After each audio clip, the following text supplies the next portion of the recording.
Radhika Gaur with the session number 5 of your chapter Our Environment, and in this session we are here going to discuss about the question answers of our chapter. So let's start with the question number 1.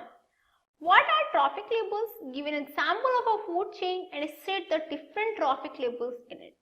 Trophic labels क्या होते हैं? Actually, the transfer of food or energy takes place through various steps or levels in a food chain, and these are known as trophic labels. जो food का या energy का transfer होता है वो क्या होता है? That takes place through various steps. वो different steps के थ्रू होता है, different levels के थ्रू होता है. किसी भी फूड चेन में जो ट्रांसफर होता है फूड और एनर्जी का वो डिफरेंट स्टेप्स डिफरेंट लेबल्स के थ्रू होता है, एंड उन्हीं को हम ट्रॉफिक लेबल्स बोलते हैं. क्लियर? एग्जाम्पल के लिए आप किसी भी फूड चेन के एग्जाम्पल ले सकते हो और आप उसमें ट्रॉफिक लेबल्स को शो कर सकते हो, like first order, second order, third order and fourth order. Clear? वो आपका ऑब्वियसली आप खुद कर सकते हो क्योंकि मैंने ऑब्वियसली आपको फूड चेन के बारे में, फूड वेब के बारे में, ट्रॉफिक लेबल्स के बारे में ऑलरेडी डिस्कस करा चुका है. So that's on you. You have to give an example of food chain and state different trophic labels in it. Clear? But simply the transfer of food or energy takes place through various steps or level in food chain, and that is known as the trophic label. The next question is, what is the role of decomposers in the ecosystem? Decomposers का role क्या होता है ecosystem? Actually, they are known as organisms of decay, as these are microorganisms which feed on decaying and dead organic matter. ये क्या है? ये वो organism हैं, they are organisms as these are known as the organism of decay. Sorry, I slipped it, but normally you have to understand that they are known as the organism of decay, as these are microorganisms which feed on decaying or dead organic matter. जो डिकम्पोजिशर्स होते हैं उन्हें हम organism of decay बोलते हैं क्योंकि ये micro organism पे से फीड करते हैं. जो भी डिकेइंग ऑर्गेनिज्म हैं, जो डेड ऑर्गेनिक मैटर है, उन पे ये माइक्रो ऑर्गेनिज्म फीड करते हैं. क्लियर?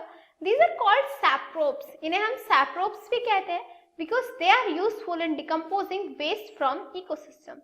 सैप्रोब्स हम इन्हें इसलिए कहते हैं क्योंकि ये यूजफुल होते हैं in decomposing waste from ecosystem.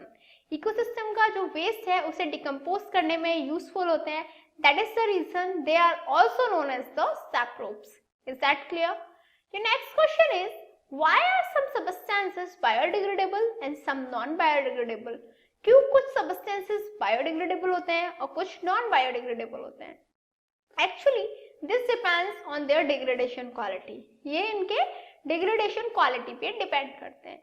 कुछ ऐसे substances होते हैं जिन पे microorganism decompose कर सकते हैं जबकि कुछ ऐसे सब्सटेंसेस होते हैं जिन्हें माइक्रो ऑर्गेनिज्म डिकम्पोज नहीं कर पाते.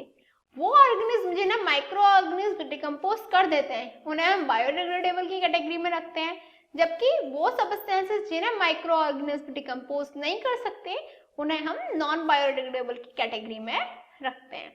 क्लियर?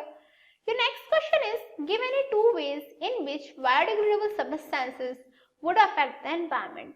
आपको कोई ऐसे दो वेज बताने हैं जिनमें जो बायोडिग्रेडेबल सब्सटेंसेस हैं वो एनवायरनमेंट को अफेक्ट कर सकते हैं. So the first one is decomposition of biological wastage leads to foul smell. जो डिकम्पोजिशन होता है बायोडिग्रेडेबल वेस्टेज का वो एक फॉल स्मेल लीड करता है जिसके थ्रू डिसीज भी स्प्रेड हो सकते हैं. Clear? The decomposition of biodegradable wastage leads to the foul smell. Second, dumping of industrial waste reduce the fertility of soil and leads to reduction in crop yield. हम क्या करते हैं, जो industrial waste होते हैं जिनमें केमिकल्स प्रेजेंट रहते हैं उनको डंपिंग कर देते हैं. उनकी डंपिंग होने से क्या होता है, जो सॉइल है उसकी फर्टिलिटी रिड्यूस हो जाती है, और जब सॉइल की फर्टिलिटी रिड्यूस हो जाएगी तो obviously there will be reduction in the crop yield. जो क्रॉप यील्ड है उसमें रिडक्शन हो जाएगा. तो कौन से दो वेज हो गए? The first one is that decomposition of biodegradable wastes leads to foul smell, and the dumping of industrial wastes reduce the fertility of soil and leads to the reduction in the crop yield. The next question is, give any two ways in which biodegradable substances would affect the environment. कोई ऐसे दो veg बताने जिसमें non biodegradable substances environment को affect कर सकते हैं. So the first one is that long-term exposure of pesticides to air and soil may allow them to enter the food chain and harm the organism. जो भी हमारे pesticides हैं उनका air या सॉइल में एक्सपोजर किया जाए लॉन्ग टर्म, तो क्या होता है, जो टॉक्सिक सब्सटेंसेस होते हैं वो क्या करते हैं, वो फूड में एंड फूड चेन में एंटर कर जाते हैं, जिससे जो ऑर्गेनिज्म है उनको हार्म क्रिएट होता है. आई मीन टू से यदि जो प्रोड्यूसर्स हैं उनमें हम पेस्टिसाइड्स एक्सपोजर करेंगे तो जो कंज्यूमर्स हैं उनमें भी वो टॉक्सिक सब्सटेंसेस बायोलॉजिकल मैग्निफिकेशन के थ्रू ऑब्वियसली उनमें भी ट्रांसफर हो जाएंगे और कंज्यूमर्स को वो हार्म करेंगे. Also, they also pollute water and harm the aquatic plants and animals. जो नॉन बायोडिग्रेडेबल सब्सटेंसेस होते हैं वो वाटर को भी पोल्यूट करते हैं, जो एक्वेटिक प्लांट्स होते हैं उनको भी हार्म करते हैं, एक्वेटिक एनिमल्स को भी हार्म करते हैं. Is that clear to you? Now your next question is, what is ozone and how does it affect any ecosystem? Ozone क्या है और वो कैसे किसी भी इकोसिस्टम को अफेक्ट कर सकती है. So the thing, ozone gas consists of 3 atoms of oxygen. जो ओजोन गैस है उसमें ऑक्सीजन के 3 एटम्स प्रेजेंट होते हैं. Clear? The ozone gas is present in the stratosphere and forms a well-marked zone or layer called ozonosphere or ozone layer. जो ozone gas है वो stratosphere में प्रेजेंट है और एक वो वेल मार्क्ड जोन का फॉर्मेशन करती है जिसे हम नॉर्मली ओजोनोस्फीयर या ओजोन लेयर बोल सकते हैं. ये तो बात हो गई कि ओजोन होती क्या है. सिंपली ओजोन O3 होती है, दैट इज ऑक्सीजन गैस के जब 3 एटम्स कंबाइन होते हैं तो ओजोन गैस का फॉर्मेशन करते हैं और ओजोन गैस एक लेयर का फॉर्मेशन करती है जिसे हम ओजोन लेयर बोलते हैं. But the thing is, how does it affect any ecosystem? ये किसी इकोसिस्टम को कैसे अफेक्ट करती है? तो सिंपली जो ओजोन लेयर है वो क्या करती है, वो सन की रेस जो अल्ट्रावायलेट रेडिएशंस हैं उनसे ह्यूमंस को, ऑर्गेनिज्म को प्रोटेक्ट करके रखती है. बट यदि ओजोन लेयर डिप्लीशन होगा तो ऑब्वियसली इकोसिस्टम अफेक्ट होगा. क्योंकि इकोसिस्टम अफेक्ट होगा दैट इज जो इकोसिस्टम है उसमें प्रॉब्लम्स क्रिएट होंगी, जो ऑर्गेनिज्म है उन्हें प्रॉब्लम्स फेस करनी पड़ेंगी क्योंकि अल्ट्रावायलेट रेडिएशंस डायरेक्टली सन से अर्थ पे आ जाएंगी. Is that clear? Your next question is, how can you help in reducing the problem of waste disposal? Give any 2 method. आप वेस्ट डिस्पोजल की प्रॉब्लम को रिड्यूस कैसे कर सकते हो? कोई 2 मेथड्स बताइए. फर्स्ट होगा रिसाइकलिंग. जो भी सब्सटेंसेस जिनकी रिसाइकलिंग पॉसिबल है हम उनकी रिसाइकलिंग कराएं. सेकेंड, बायोगैस प्रोडक्शन, और हम बायोगैस प्रोडक्शन कर सकते हैं जिसके थ्रू हम वेस्ट डिस्पोजल को रिड्यूस कर सकते हैं. Clear? Your next question is, what will happen if we kill all the organisms in one trophic level? यदि हम एक ट्रॉपिक लेवल के सारे ऑर्गेनिज्म को किल कर देंगे तो क्या होगा? Actually, if we kill all the organisms in one trophic level, the lower trophic level will grow more in number and the higher will not survive and flow of energy from one trophic level to another will not take place.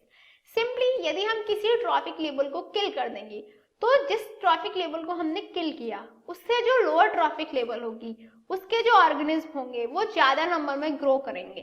Clear? लेकिन उससे जो above वाली trophic level होगी, उससे जो higher वाली trophic level होगी, वहां पे जो ऑर्गेनिज्म प्रेजेंट होंगे वो सरवाइव ही नहीं करेंगे. और क्या होगा, जो फ्लो ऑफ एनर्जी है एक ट्रॉफिक लेवल से दूसरे ट्रॉफिक लेवल पे जो फ्लो ऑफ एनर्जी होता है वो भी नहीं होगा. Is that clear? That if we kill all the organisms in one trophic level, the lower trophic level will grow more in number and the higher will not survive and the flow of energy from one trophic level to another will not takes place. The next question is, will the impact of removing all the organisms in a trophic level be different for different trophic levels? क्या जो organism को remove करने का impact है एक trophic level में be different for different trophic levels, क्या वो डिफरेंट होता है डिफरेंट ट्रॉपिक लेवल्स के लिए? Yes, that is different for different trophic levels. Clear? And the second question is attached here, that can the organism of any trophic level be removed without causing any damage to the ecosystem? Then no. No, the organism of any trophic level cannot be removed without any cause to the without any damage to the ecosystem. The next question is, what is biological magnification? Biological magnification क्या होता है? What is the levels of this magnification? Will the levels of this magnification be different at different levels of the ecosystem? Actually, biological magnification is the phenomenon that refers to progressive increase in concentration of toxicants in organism at each successive trophic level. जो biological magnification होता है वो एक ऐसा phenomenon होता है जो refer करता है उस प्रोग्रेसिव इंक्रीज को जो टॉक्सिकेंट्स की कंसंट्रेशन में होती चली जाती है एक ट्रॉफिक लेवल से दूसरी सक्सेसिव ट्रॉफिक लेवल पे. Clear that it is the phenomenon that refers to progressive increase in the concentration of toxicants in organism at each successive trophic level. And no, the level of magnification will not be same in all trophic level. Her trophic level पे जो level of magnification है वो same नहीं होगा.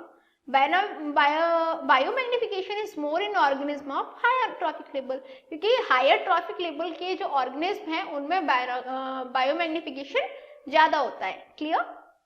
That is जैसे जैसे trophic level बढ़ती चली जाती है, हायर होती जाती है, वैसे वैसे बायोमैग्निफिकेशन भी हायर होता चला जाता है. Your next question is what are the problems caused by the non biodegradable wastage that we generate. क्या ऐसी प्रॉब्लम्स हैं जो नॉन बायोडिग्रेडेबल वेस्टेज जनरेट करते हैं? जो से कौन सी प्रॉब्लम्स हैं जो नॉन बायोडिग्रेडेबल वेस्टेज की वजह से होती हैं? सिंपल सी बात है. फर्स्ट, जो सब्सटेंसेस डिग्रेड नहीं होते वो एनवायरमेंट में पॉल्यूशन क्रिएट करते हैं. वो सॉइल पोल्यूशन क्रिएट करते हैं, वाटर पोल्यूशन क्रिएट करते हैं, एयर पोल्यूशन क्रिएट करते हैं. क्लियर? तो क्या होगा, जो एनवायरमेंट है वो सेफ नहीं रहता. और सिंपल सी बात है, जब वो डिग्रेड नहीं हो रहे तो वो क्या करेंगे, उनसे डिसीज भी ऑब्वियसली क्रिएट हो सकती हैं. ऐसे ही काफी सारे ऐसे रीजंस हो सकते हैं जो नॉन बायोडिग्रेडेबल वेस्टेज की वजह से होते हैं. Now you have to think what are some other reason that are caused by non-biodegradable wastes that we generate. The next question is, if all the waste we generate is biodegradable, यदि वो सारा waste जो हम generate करें वो biodegradable हो, will this have no impact on the environment? क्या उसका environment पे कोई impact नहीं होगा? Yes, it will have no impact on the environment. हाँ, उसका environment पे कोई impact नहीं होगा. But if this amount is too large in amount, लेकिन यदि ये जो अमाउंट है वो अमाउंट में काफी लार्ज है, then it's slowly degradation, I mean से स्लो डिग्रेडेशन में lead to the air pollution. तो इसका जो स्लो डिग्रेडेशन होगा वो एयर पोल्यूशन क्रिएट कर सकता है. सिंपल सी बात ये, बायोडिग्रेडेबल वेस्ट है, दैट इज वो डिग्रेड हो जाएगा, डिकम्पोज हो जाएगा, इसलिए वो एनवायरमेंट पे कोई भी इम्पैक्ट नहीं करेगा. लेकिन यही जो वेस्ट है वो ज्यादा क्वांटिटी में है तो उसका जो डिग्रेडेशन है वो स्लो होगा. जब उसका डिग्रेडेशन स्लोली होगा तो ऑब्वियसली वो एयर पोल्यूशन क्रिएट करेगा. Clear? Your next question is why is damage to ozone layer is a cause of concern and what steps are being taken to limit this damage. Obviously ozone layer जो है उसको जो damage है उससे concern का issue इसलिए माना गया क्योंकि ओजोन लेयर एक वो लेयर है जो हमें यूवी रेडिएशन से प्रोटेक्ट करके रखती है, अल्ट्रावायलेट रेडिएशन से प्रोटेक्ट करके रखती है. यदि हमने ओजोन लेयर को ही प्रोटेक्ट नहीं किया, यदि हमने ओजोन लेयर को डिप्लीट होने दिया तो क्या होगा, जो सन की अल्ट्रावायलेट रेडिएशंस हैं वो अर्थ पे आएंगी और वो हमें हार्म करेंगी. दैट इज व्हाई हमें ऐसी स्टेप्स लेनी चाहिए जिससे ओजोन लेयर डिप्लीट ना हो. दैट इज हमें oxides of nitrogen, sulphur dioxide, chlorofluorocarbons वाले जो सब्सटेंसेस हैं उनका यूज नहीं करना चाहिए, क्योंकि हम उनका यूज नहीं करेंगे तो ऑब्वियसली ओजोन जो है वो डिकम्पोज नहीं होगी, वो डिके नहीं होगी, वो डिप्लीट नहीं होगी. और ओजोन लेयर डिप्लीशन नहीं होगा तो ऑब्वियसली जो अल्ट्रावायलेट रेडिएशंस हैं वो अर्थ पे नहीं आएंगी और वो हमें हार्म नहीं करेंगी. Is that clear to you? So what did we learn today? आज हमने क्या स्टडी किया? आज हमने अपने चैप्टर के इंडेक्स एंड एक्सरसाइज क्वेश्चंस को सॉल्व आउट किया and that was all about for this chapter. In next chapter we are going to discuss more about our textbook. Till then, good luck.